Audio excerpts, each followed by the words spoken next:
Assalamualaikum warahmatullahi wabarakatuh.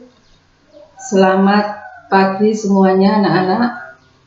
Selamat berjumpa kembali di kelas 9 dengan saya Ibu Umi Aziza pada materi pembelajaran IPA. Setelah kita lama tidak bertemu, hampir 1 tahun, karena saya tidak mengajar di kelas 8, ya, tidak ketemu kalian.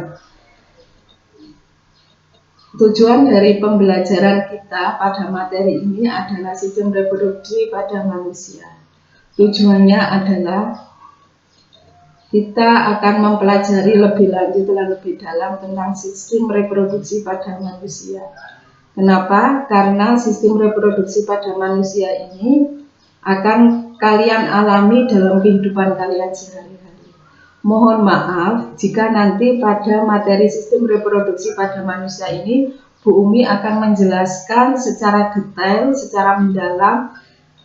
Kalian jangan pernah menyangka atau mengira apa yang dibahas Bu Umi ini adalah hal yang tabu, hal yang jorok, bukan. Tapi Bu Umi akan menjelaskan dengan sejelas-jelasnya tentang sistem reproduksi, karena ini akan kalian hadapi dan akan kalian alami serta kalian lakukan dalam kehidupan kalian sehari-hari. Pemerintah tidak salah membekali kalian dengan materi ini sejak usia dini, sejak kalian berada di SMP. Karena pada usia-usia ini adalah usia-usia perkembangan, pertumbuhan dan perkembangan kalian.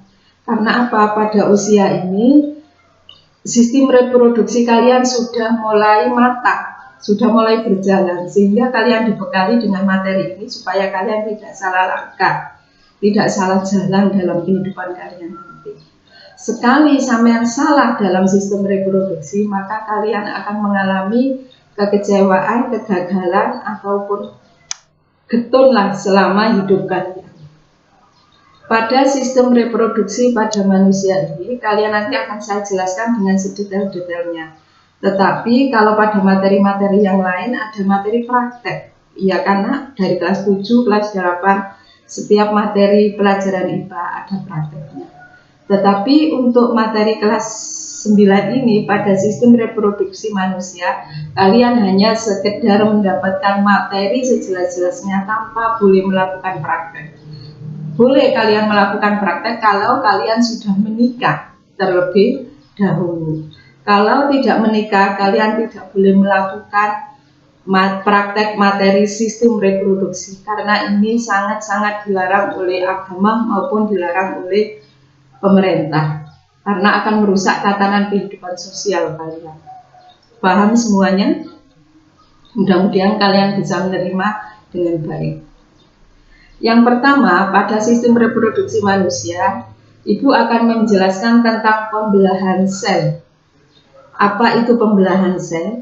Tentu kalian masih ingat ya, tentang kelas 1 kalian sudah mempelajari tentang sistem tubuh manusia. Ada sel organ, ada sistem organ, ada organisme. Jadi sel itu adalah satuan unit terkecil tubuh manusia, itu di kelas 7 sudah kalian pelajari, ya. Nah, sebelum kita mempelajari tentang reproduksi, marilah kita pelajari dulu tentang pembelahan sel. Pembelahan sel ini sangat penting bagi kelangsungan hidup semua makhluk hidup. Ada 3 alasan mengapa sel mengalami pembelahan. Yang pertama adalah untuk pertumbuhan.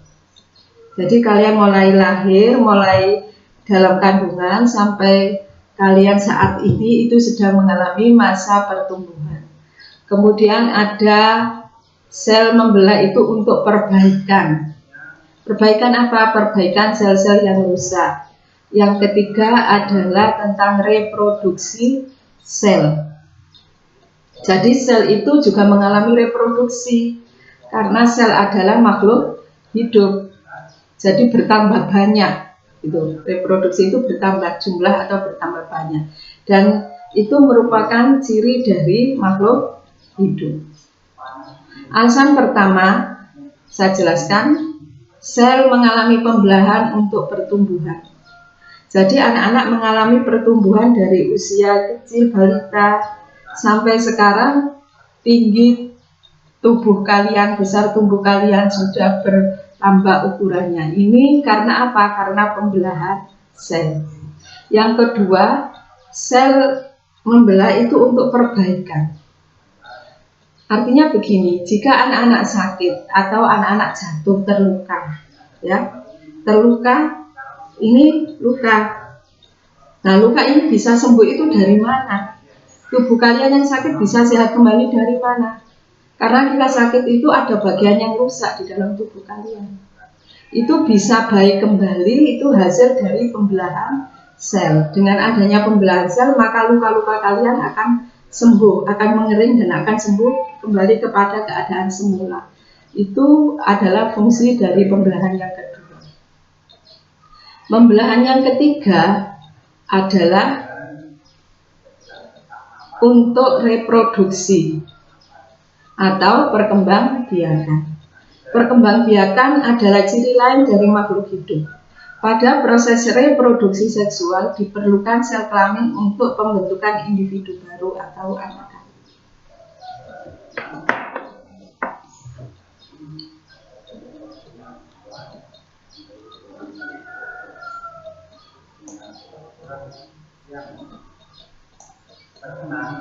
Sistem reproduksi pada manusia menurut teori sel itu begini, nah, semua sel hidup berasal dari sel sebelumnya.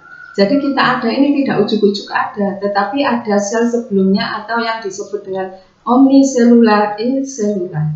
Teori ini dinyatakan oleh Rudolf Virchow pada tahun 1855. Pembentukan sel baru atau anakan dari sel yang sudah ada sebelumnya dapat terjadi melalui pembelahan sel, yaitu ada dua, pembelahan mitosis dan pembelahan meiosis. Apa itu pembelahan mitosis? Mari kita bahas bersama-sama. Diperhatikan ya, biar nanti kalian paham mana apa bedanya pembelahan mitosis dan apa pembelahan meiosis. Yang pertama pembelahan mitosis dulu. Pembelahan mitosis terjadi pada sel tubuh atau sel somatik, baik itu sel rambut, sel otot, sel kulit, sel mata, ya, sel tulang, maupun sel jantung, sel paru-paru, itu namanya sel tubuh yang jumlahnya sama dengan kromosom sel induk. Pembelahan mitosis merupakan tipe pembelahan sel yang menghasilkan dua sel anakan. Sel anakan tersebut mempunyai karakteristik identik secara genetis dengan sel induknya. Artinya, kedua sel anakan hasil dari pembelahan mitosis yang terbentuk mempunyai susunan genetik yang sama, ukuran yang sama, ya, termasuk sama dalam jumlah kromosom dengan induknya. Jumlah kromosom yang dimiliki oleh sel anakan adalah 2N atau disebut diploid. Sel diploid adalah sel-sel yang kromosomnya berpasangan, seperti sel kulit kita ini berpasangan. Sel rambut kita, sel pipi kita ini otot, sel kulit dan sel otot yang ada di pipi, di hidung semuanya adalah berpasangan yang jumlahnya adalah 2M. Pembelahan mitosis merupakan proses yang berkesinambungan yang terdiri atas 4 fase atau tahapan dalam pembelahan. Fase-fase tersebut adalah fase profase, fase metafase, fase anafase, dan fase telofase. Setiap fase pembelahan tersebut memiliki ciri-ciri berbeda. Tahukah kamu apa ciri-ciri dari masing-masing pembelahan? Agar kamu lebih memahami fase pembelahan mitosis secara ciri-ciri yang terjadi pada setiap fasenya, mari kita perhatikan gambar di bawah ini. Ya. Ini ya, pada gambar 1-2 pembelahan mitosis dan ciri-ciri setiap fase pembelahannya. Bulat ini adalah satu sel somatik atau sel tubuh. Kalian ingat bahwa setiap sel memiliki inti sel, dan yang membelah itu adalah inti sel ini nanti. Dimana di dalam inti sel ini ada informasi genetik, pembawa sifat keturunan, namanya kromosom. Mana inti selnya itu yang berwarna biru ini? Mana kromosomnya yang berwarna biru ungu? Yang berwarna ungu ini namanya inti sel. Kalau ini keseluruhan namanya sel. Di dalam inti sel ini ada benang-benangnya, nak ya. Ini namanya kromosom. Kromosom itu pembawa sifat keturunan. Nanti lebih jelasnya atau selanjutnya akan saya jelaskan di materi berikutnya tentang organ-organ reproduksi dan pembawa sifat keturunan. Itu di situ nanti. Nah, pada sel yang sudah matang, yang siap membelah, itu nanti akan membentuk ini, benang-benang pembelahan atau gelendong-gelendong pembelahan. Bentuknya ini oval ya, ada benang-benangnya, setiap benang ujungnya ada bulatan-bulatan, ini namanya sentrosom atau sentromer.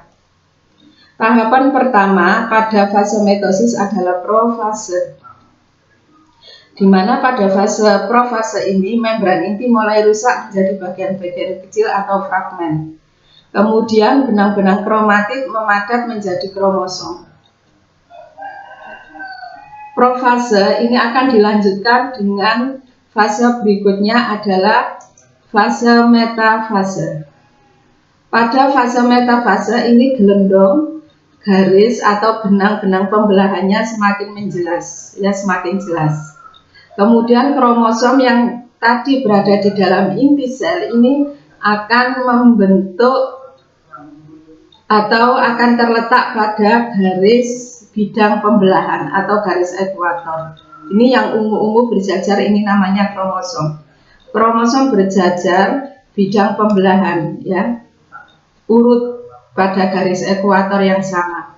Kemudian dilanjutkan fase yang ketiga, yaitu fase anafase.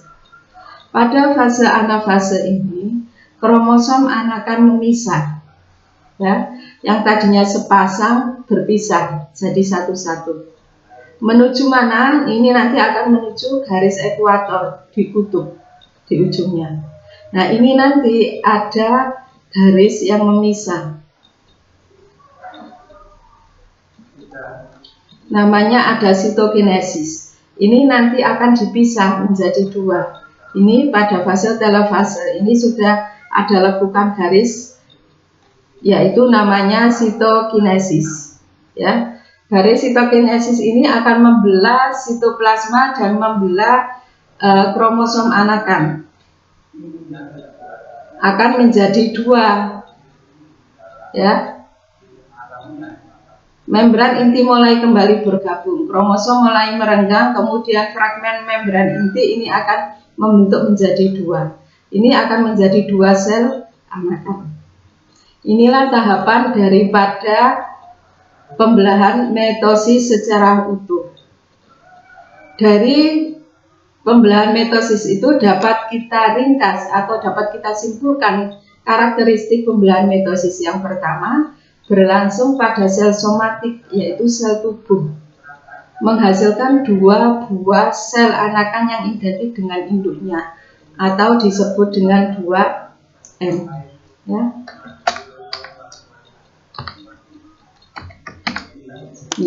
Yang ketiga, melakukan pembelahan sekali, hanya satu kali tahapan, kemudian istirahat, interfase, baru nanti membelah lagi. Yang membelah mana ini anaknya, ini nanti akan membelah lagi sehingga selnya bertambah banyak.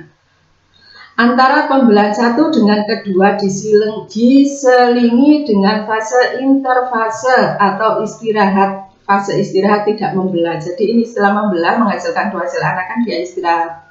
Laya-laya dulu, nyantai dulu, baru nanti kalau sudah energinya penuh membelah lagi sel-sel ini.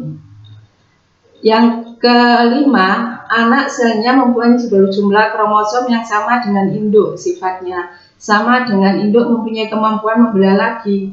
Ini tidak terjadi anakan hasil meiosis. Jadi ini terjadi hanya pada fase mitosis. Yang keenam, pada organisme bisa terjadi pada usia muda, dewasa atau tua. Terjadi pada semua usia. Ya. Kemudian kalau pada tahapan yang ketujuh atau karakteristik yang ketujuh, tahapannya adalah interfase, metafase, profase, metafase, anafase, dan telofase. Setelah terjadi ini interfase, istirahat dulu baru memulai lagi. Ini merupakan ciri dari tahapan pembelahan secara metosis. Selanjutnya akan saya jelaskan tentang tahapan pembelahan meiosis. Pembelahan secara meiosis hanya terjadi pada organ kelamin. Ya. Kalau ini di somatik pada pembelahan metosis dijelaskan terjadi pada semua usia, tapi kalau pada pembelahan meiosis ini terjadi pada usia dewasa. Kenapa? Karena sel kelaminnya yang sudah matang itu pada usia dewasa. Dan pembelahan ini berfungsi untuk menghasilkan sel gamet atau sel telur, baik itu sel telur pada perempuan atau sel telur pada laki-laki yang disebut dengan sperma.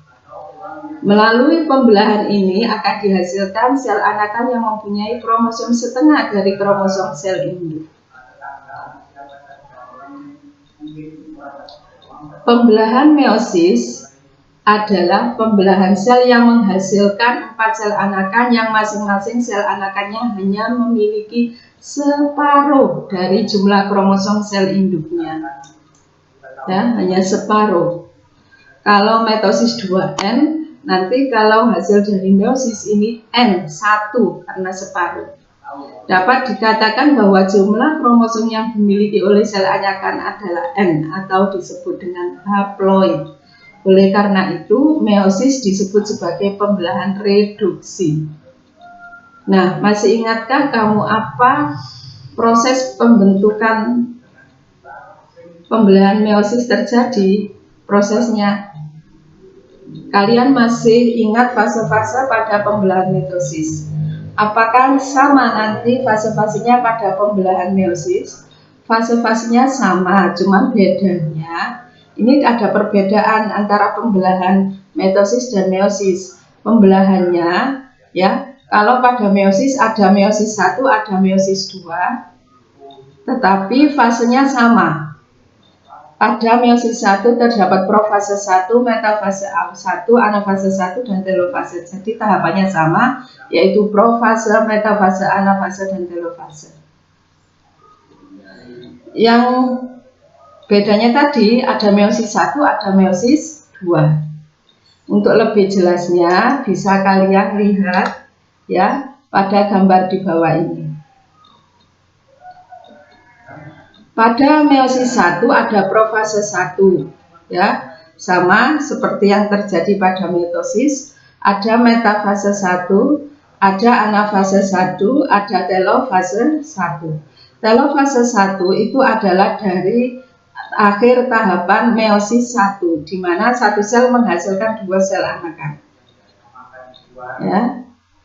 Kemudian sel dari telofase 1 ini akan membelah lagi pada tahapan meiosis 2. Pada meiosis 2 fasenya sama, ada profase 2, metafase 2, anafase 2 sampai telofase 2. Di mana pada profase 1 pada telofase 1 menuju profase 1 ini tidak terjadi istirahat atau interfase, jadi langsung tahapannya sampai menghasilkan telofase 2. Dari satu sel ini tadi menghasilkan 4, 1, 2, 3, 4 karena terjadi 2 kali pembelahan, tahapan pembelahan ya, meiosis 1 dan meiosis 2. Adapun ciri pembelahan meiosis atau karakteristik pembelahan meiosis diantaranya 1, terjadi pada sel kelamin. Jumlah sel anakannya 4. Jumlah kromosom induknya adalah N, diploid. Kemudian yang keempat, pembelahannya terjadi 2 kali, yaitu meiosis 1 dan meiosis 2. Kemudian waktu yang lebih lama dibutuhkan dalam meiosis ya, karena lebih kompleks, ada meiosis 1, ada meiosis 2. Sebagai pengetahuan tambahan, dapat kalian pelajari perbedaan mitosis dan meiosis lebih lanjut pada materi nanti ketika anak-anak bersekolah di SMA atau di MA. Nah, sebelum kalian menuju jenjang ke sana, ini saya tampilkan perbedaannya. Biar nanti ketika kalian berada di SMA atau di MA, kalian sudah paham. Tidak menjadi siswa yang longa-plongo, gak ngerti. Ya, nanti yang disalahkan guru di SMP.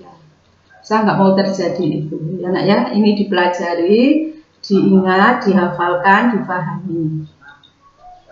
Nah, demikian anak-anak pertemuan kalian pada kali ini.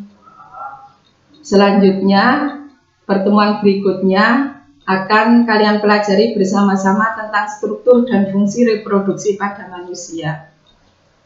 Jadi bisa dipelajari di buku materi kalian, dibuka-buka bukunya terlebih dahulu tentang struktur dan fungsi organ reproduksi pada manusia.